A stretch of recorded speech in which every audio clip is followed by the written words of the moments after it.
ഇനി മൂന്നാറിലേക്ക് പോകുമ്പോൾ ഒരു ടെൻഷനും വേണ്ട, നല്ല അടിപൊളിയായിട്ടുള്ള റിസോർട്ട്, അതും അഫോർഡബിൾ പ്രൈസിനുള്ള റിസോർട്ട് കാണിച്ചു തരട്ടെ. അങ്ങനെ നമ്മൾ എത്തിയിരിക്കുന്നത് മൂന്നാർ ഐസ് പാലറ്റിലേക്കാണ്. ഇവിടെ എന്ന് പറയുമ്പോൾ ഭയങ്കര ബ്യൂട്ടിഫുൾ ആയിട്ടുള്ള പ്ലേസ് ആണ്. ഇവിടെ ഭയങ്കര ഗാർഡനും കാര്യങ്ങളും ഒക്കെ ഉണ്ട്. പിന്നെ നമുക്ക് ഇവിടെ സ്വിമ്മിംഗ് പൂളും ഉണ്ട് കേട്ടോ. അപ്പോൾ ഇവിടുത്തെ റൂംസ് ഒക്കെ നോക്കുകയാണെങ്കിൽ ഭയങ്കര നീറ്റ് ആൻഡ് ക്ലീൻ ആട്ടോ. അതാണ് ഇവിടെ എടുത്തു പറയേണ്ട ഒരു കാര്യം. ഭയങ്കര നീറ്റിലാണ് റൂംസ് ഒക്കെ കിടക്കുന്നത്.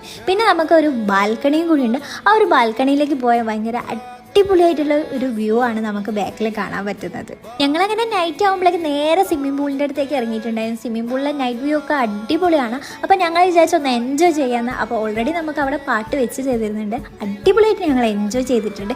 നിങ്ങളും ഇങ്ങനത്തെ ട്രിപ്പ് എൻജോയ് ചെയ്യാനാണെങ്കിൽ നിങ്ങൾക്ക് അവിടേക്ക് ബെസ്റ്റ് ഓപ്ഷനാണ്. അങ്ങനെ സ്വിമ്മിംഗ് പൂളിലെ എൻജോയ്മെൻ്റ് ഒക്കെ കഴിഞ്ഞതിന് ശേഷം നേരെ ഫുഡ് കഴിക്കാനാണ് ഞങ്ങൾ പോയത്. ഫുഡിൻ്റെ കാര്യത്തിൽ നിങ്ങൾക്ക് ഒരു ടെൻഷനും വേണ്ട, അത്രയും അടിപൊളി ഫുഡാണ് നമുക്ക് അവർ തരുന്നത്. അപ്പോൾ മൂന്നാറിലേക്കൊക്കെ വരുമ്പോൾ ഈ ഒരു റിസോർട്ട് ആരും മറക്കണ്ട. അപ്പോൾ ഫാമിലീസിനായാലും ഫ്രണ്ട്സിനായാലും ഒക്കെ വരാൻ പറ്റിയ ഒരു അടിപൊളി റിസോർട്ടാണ്. അവരെ കോൺടാക്ട് നമ്പർ ഞാൻ താഴെ കൊടുക്കാം. അതുപോലെ അവരെ ഞാൻ പേജ് കൊളാബ് ചെയ്തിട്ടുണ്ട്, നിങ്ങളൊന്ന് ചെക്ക് ചെയ്ത് നോക്കാം. Okay, by.